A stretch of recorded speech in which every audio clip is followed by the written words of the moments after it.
ये तो बच्चों वीडियो अपना बीच में रुक गया था, मैं इधर पढ़ाता रहा और वीडियो रुक गया। जहाँ से रुका मैं वहीं से वापस शुरुआत करता हूँ। यहाँ था रेशनल, यहाँ था इरेशनल। देखो और क्या, और इरेशनल के अंदर वो कौन से नंबर आते हैं? देखो, जो रेशनल प्लस स्टार्ट है क्या, ठीक है, जो रेशनल प्लस इरेशनल नंबर होते हैं, ठीक है ना। फॉर एग्जाम्पल 2 प्लस रूट का 3, ये किस कैटेगरी में आएंगे? इरेशनल की कैटेगरी में आएंगे। देखो ये रेशनल नंबर, ये इरेशनल, इन दोनों का एडिशन करूंगा तो वो किस कैटेगरी में आएगा? इरेशनल की कैटेगरी में ही आएगा, ठीक है ना। इसकी value 1 point something something something कुछ भी आ रही है कंटिन्यूसली, नॉन टर्मिनेटिंग और नॉन रिपीटिंग, ठीक है ना। इस रूट 3 की वैल्यू क्या आएगी? नॉन टर्मिनेटिंग और नॉन रिपीटिंग, मतलब कोई डिजिट रिपीट नहीं हो रही, रैंडमली कुछ भी आ रहा है, कोई भी नंबर आ रहा है, उसके अंदर मैं 2 ऐड करूंगा, क्या फर्क पड़ेगा? नंबर 2 ऐड हो जाएंगे, 2 पॉइंट्स के आगे 2 आ जाएगा, आगे तो वही वैल्यू रहेगी ना। 1 पॉइंट समथिंग है तो 2 ऐड किया तो 2 प्लस 1 कितना होगा? 3 पॉइंट समथिंग जो बचा है वो तो वही चलेगा कंटिन्यूसली। आई बात समझ में? तो इसकी वैल्यू भी क्या आएगी? इरेशनल ही आएगी। और क्या, प्राइम नंबर का मैंने बता दिया, ठीक है। अब बात करते हैं एक सिंपल से क्वेश्चन की, मैक्सिमम आपके एग्जाम में पूछा जाता है। दोबारा बता रहा हूं, इरेशनल की कोई डेफिनेशन नहीं है, इरेशनल की यही डेफिनेशन है कि जो रेशनल नहीं है वो इरेशनल है। रेशनल नंबर कौन से होते हैं? जिनको p बाई क्यू की फॉर्म में लिखा जा सकता है, that number which we can write at p by q, here q not equal to 0 and p and q are co-prime number, co-prime each other. It means there are no common factor p between p and q, p और q दोनों के कोई भी common factor नहीं है जो दोनों में आ रहे हैं, इंक्लूडिंग 1 को छोड़ के। 1 तो कॉमन फैक्टर आता ही है हर एक नंबर में, कोई भी नंबर ले लो 1 उसका एक फैक्टर है, 1 का भी फैक्टर है, ठीक है ना। 1 क्या है? 0 का भी एक फैक्टर है। कैसे? 0 मल्टीप्लाई 1, आंसर तो वही आ रहा है, ठीक है ना। तो 1 है, इंक्लूडिंग 1 को मैं छोड़ सकता हूं, 1 को छोड़ूंगा, बाकी दूसरे कोई भी नंबर हो तो इनके कॉमन फैक्टर आ रहे हो, अगर कॉमन आ जाते हैं दोनों p और q में कोई भी कॉमन फैक्टर आ रहा है 1 को छोड़ के, तो उस कंडीशन में वो किस कहां आएंगे? Irrational, otherwise rational. समझ गए? को-प्राइम का मतलब क्वेश्चन लेते हैं आपके एग्जाम में, क्वेश्चन पूछा जाता है। सपोज मैंने पूछ लिया कि मुझे बताओ रूट 2 है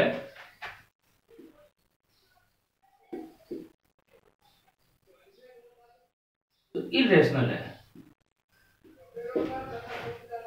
प्रूव करो। रूट 2 है जो इरेशनल है, प्रूव करो। कैसे? क्यों? किस डेफिनेशन से आप कह रहे हैं कि रूट 2 है जो इरेशनल है? आपने कैसे प्रूव किया? अब आपको पता है इरेशनल की तो डेफिनेशन है नहीं, मैं क्या इसको कैसे करूंगा सोल्व?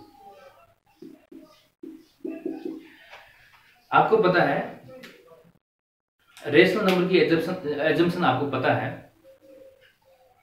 तो अगर मैं यहां क्या मानूंगा? रूट 2 को क्या मानूंगा? रेशनल नंबर मान लिया मैंने। उसके बाद जो रेशनल नंबर की जो कंडीशन है वो मैंने सेटिस्फाई करनी शुरू की। अगर वहां कहीं भी या इनमें कोई कॉमन नहीं आ रहा है या फिर कॉमन आ जाता है, कहीं भी कोई कंडीशन रेशनल नंबर की सेटिस्फाई नहीं हो रही है, तो उस कंडीशन में ये एजम्पशन जो मैंने लिखी वो गलत साबित होगी। कि ये रेशनल नंबर है, मतलब ये रेशनल नंबर प्रूफ नहीं हुआ। तो रेशनल नंबर नहीं है तो इसका मतलब क्या हुआ, इसका मतलब क्या हुआ, ये इरेशनल की कैटेगरी में आएगा। देखो कैसे करते हैं, कोई भी आप देखो क्वेश्चन आपके आ सकता है या √2 की जगह क्या आ सकता है, √5, √7, √9, √125 कुछ भी आ सकता है। आपको अगर कोई इरेशनल है उसको रेशनल शो करना है तो कैसे करेंगे, कोई इरेशनल नंबर है उसको प्रूव करना है तो कैसे करेंगे, और रेशनल कोई रेशनल नंबर है तो उसको रेशनल कैसे प्रूव करेंगे, दोनों के सेम ही तरीके। अगर रेशनल होगा तो पी बाई क्यू वाली कंडीशन सेटिस्फाई हो जाएगी, that's why it's rational number. और अगर इरेशनल होगा ये कंडीशन रेशनल नंबर की सेटिस्फाई नहीं होगी, that's why it's called irrational number. Okay, तो लेट्स वी स्टार्ट। देखो लेट वी एज्यूम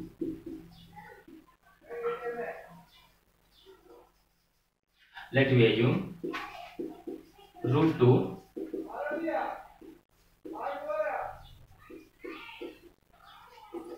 ये इरेशनल नंबर, मैंने मान लिया ये इरेशनल है। अगर ये इरेशनल है देन √2 किसके इक्वल होगा, P अपॉन Q के इक्वल होगा। इस फॉर्म में मैं लिख सकता हूं, मैंने माना है ये इरेशनल है तो मैं इस फॉर्म में इसको लिख सकता हूं, ठीक है। और कंडीशन क्या रहेगी, Q नॉट इक्वल टू 0 और P एंड Q आर को प्राइम,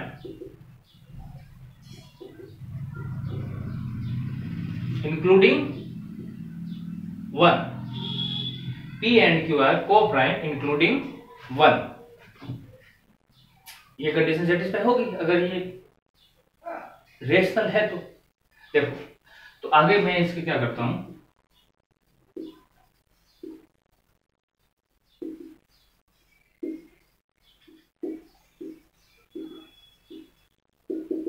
दोनों तरफ स्क्वायर करता हूं, ये रूट का सिंबल हटाता हूं, तो मेरे पास क्या आया, √2 का square equal to P upon Q का स्क्वायर। √2 रूट गया, स्क्वायर और रूट गया कैंसिल आउट, मेरे पास क्या रिमेनिंग रहा, P square upon Q square. तो यहाँ मेरे पास मैंने Q को इधर लाया, क्रॉस मल्टीप्लाई की, तो 2 multiply Q square equal to P square. यहां तक किसी को कोई प्रॉब्लम, यहां तक मैंने क्या किया, कुछ नहीं किया, इसको एज्यूम किया मैंने रेशनल है, equal to P upon Q किया, दोनों साइड स्क्वायर किया, ये रूट हटाया, यहाँ से मेरे पास ये इक्वेशन आ गई। इस फॉर्म में मेरे पास P की वैल्यू आ गई, P स्क्वायर। अब देखो इसका मतलब क्या है, देखो यहाँ देखो P square equal to 2 multiply something. इसका मतलब क्या हुआ कि P स्क्वायर का ये 2 क्या है, एक फैक्टर है। इस P स्क्वायर का ये 2 क्या एक फैक्टर है,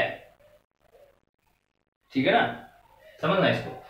सपोज P की जगह मैं क्या मानता हूं, 10 स्क्वायर, तो 10 स्क्वायर को मैं क्या लिख सकता हूं, 2 मल्टीप्लाई समथिंग लिख सकता हूं। तो इसका मतलब क्या हुआ, 2 क्या है, 10 स्क्वायर का एक फैक्टर है।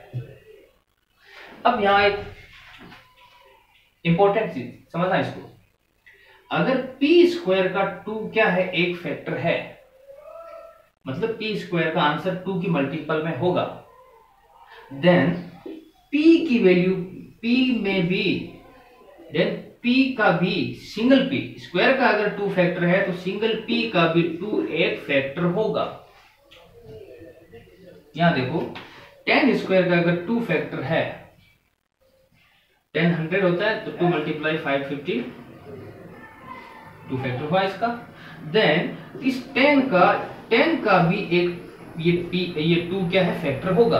अगर ये 2 इसके स्क्वायर का फैक्टर है तो ये 2 इसके सिंगल स्क्वायर को छोड़ के सिंगल नंबर का इसका भी फैक्टर होगा। कैसे, देखो 10 स्क्वायर को मैं क्या लिख सकता हूं, 2 मल्टीप्लाई 50। अब 10 इक्वल टू, ये केवल सिंगल लिखा तो इसका भी 2 का मल्टीप्लाई में आंसर आ जाएगा, 2 मल्टीप्लाई 5 10। एक और एग्जांपल ले लेते हैं, आप ले लो 64 को, सॉरी 8 स्क्वायर, 8 का स्क्वायर ले लिया, तो 8 स्क्वायर का फैक्टर क्या है, 2 मल्टीप्लाई 32 है। ठीक है, तो इसका मतलब ये 2 है तो इस 8 का भी फैक्टर होगा, या 4 है, 5 है, 6 है, कुछ भी, ये 2 है जो इस 8 स्क्वायर का फैक्टर है, तो 2 है जो इस 8 सिंगल 8 का भी फैक्टर होगा। क्या रखना, ये इंपॉर्टेंट बात है, बहुत यूज आएगी।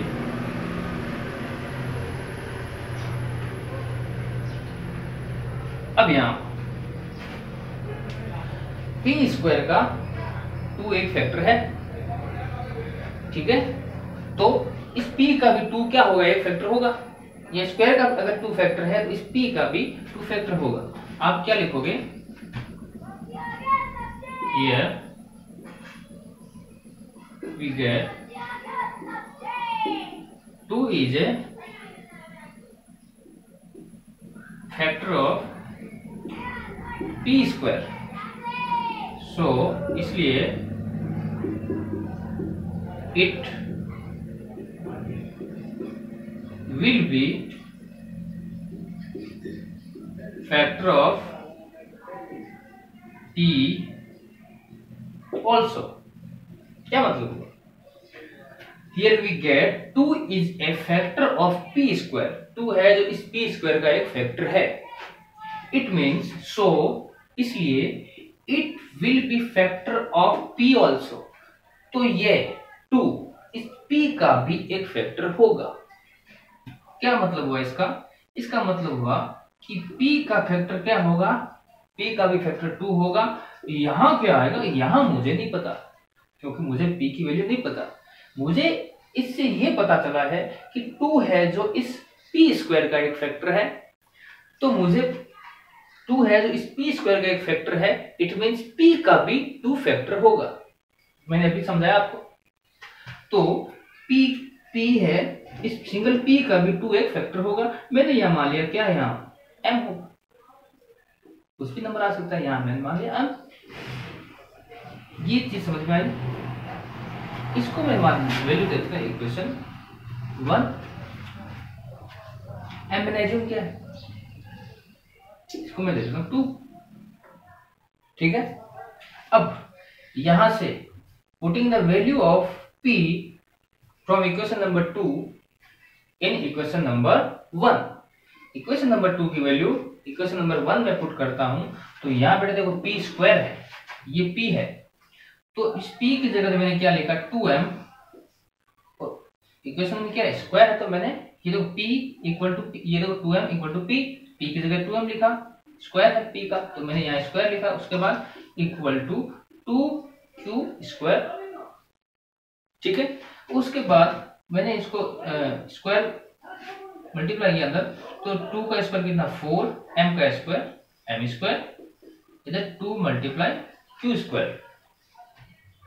ठीक है, अब देखो मैं इसको सोल्व आउट करता हूं, ये देखो 2 इसका कैंसिल आउट हो गया, यहाँ कितना रिमेनिंग रहा 2, तो ये हुआ 2m square equal to q square,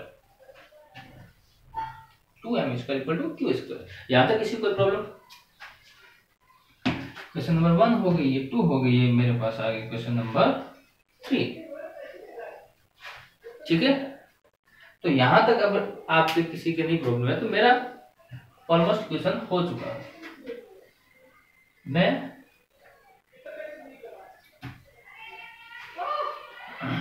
यहां लिख देता हूं ना, देखो अब यहां इस इक्वेशन नंबर 3 से आप क्या फाइंड आउट कर रहे हैं कि ये 2 है जो इस q स्क्वायर का भी फैक्टर है, ये 2 है जो इस q स्क्वायर का भी फैक्टर फाइंड आउट हो रहा है। क्या दिख रहा है आपको, q square equal to 2 multiply ही समथिंग m स्क्वायर। ठीक है ना, तो मतलब q स्क्वायर का आंसर होगा 2 के मल्टीपल में होगा। तो आप फिर से ये जो लाइन आपने यहां लिखी थी ना, आप यहां क्या लिखोगे, from equation number 3 we get 2 is a factor of q square, 2 है जो फैक्टर किसका, q स्क्वायर का भी फैक्टर है, so it will be factor of q also, q square का अगर 2 फैक्टर है तो इस q का भी ये 2 फैक्टर होगा। ठीक है ना, आप क्या लिखोगे यहां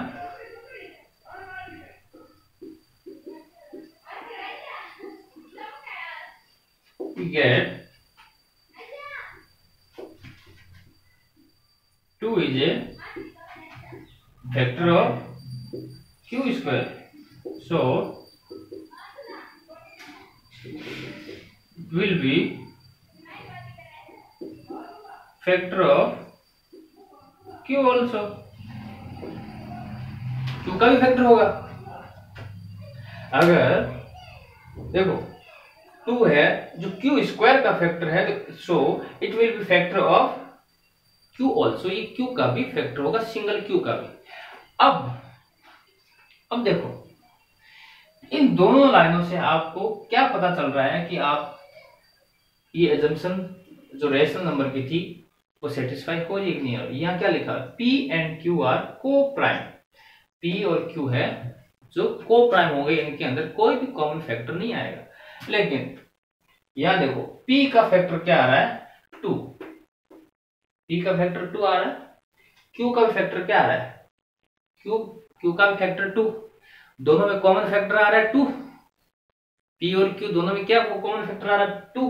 लेकिन रेशनल की कंडीशन क्या है कि कोई भी कॉमन फैक्टर नहीं आएगा इंक्लूडिंग 1 के अलावा, ठीक है ना।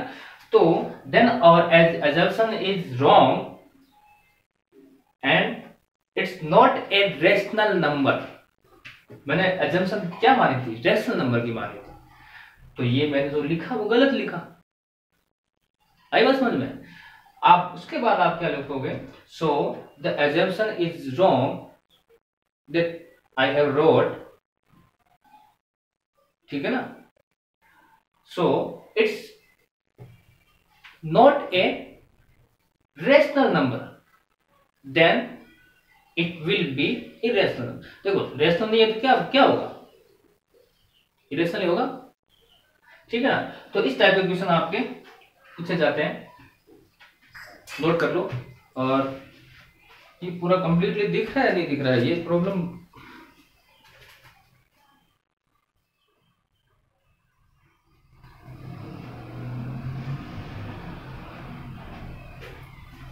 ठीक है, ये इसको मिटा देता हूं।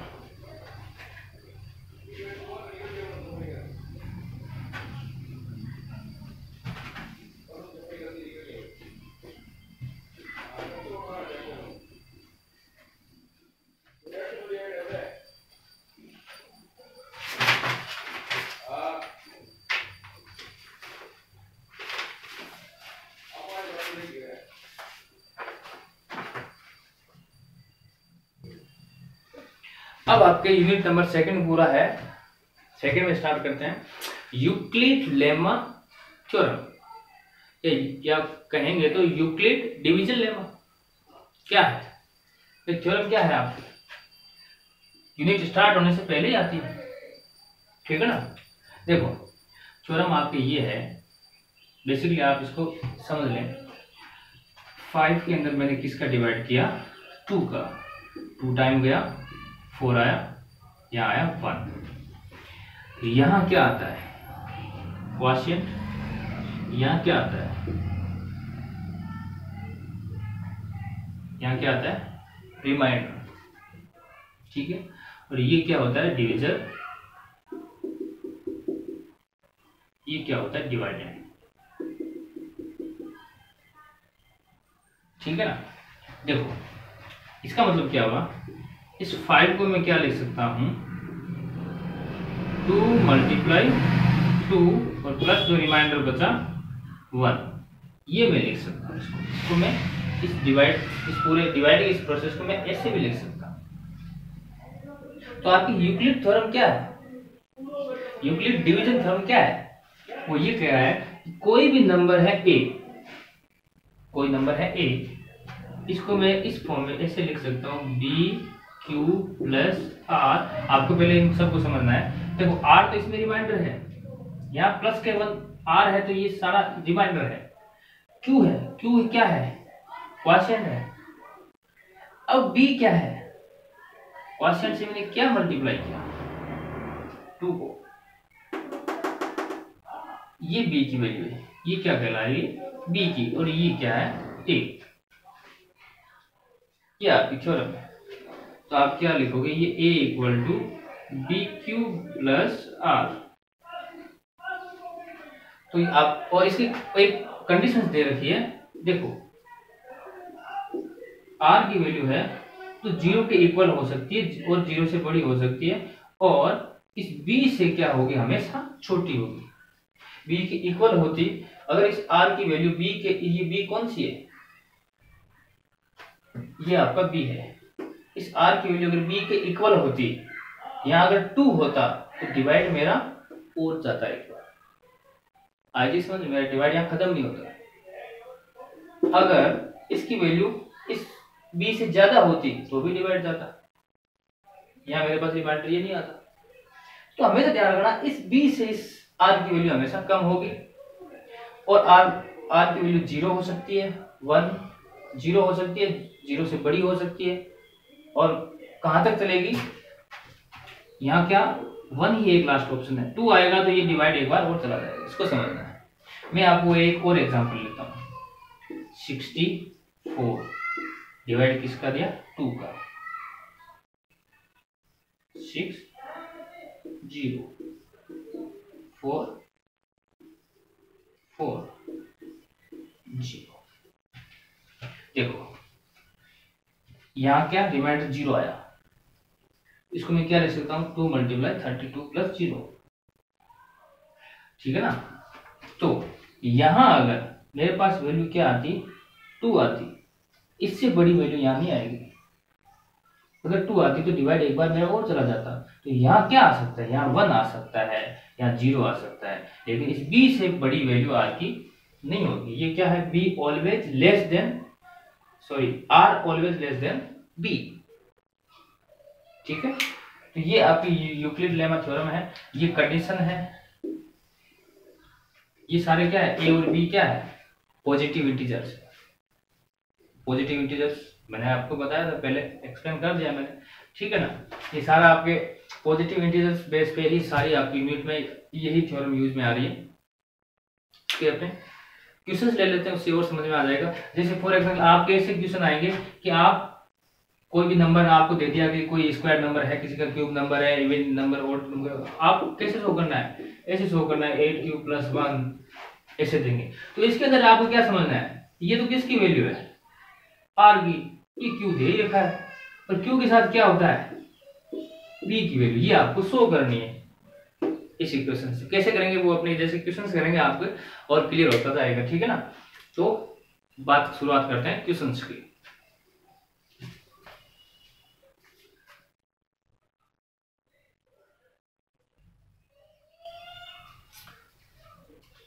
यस, तो बच्चों फर्स्ट क्वेश्चन आपका है, show that square of any positive integer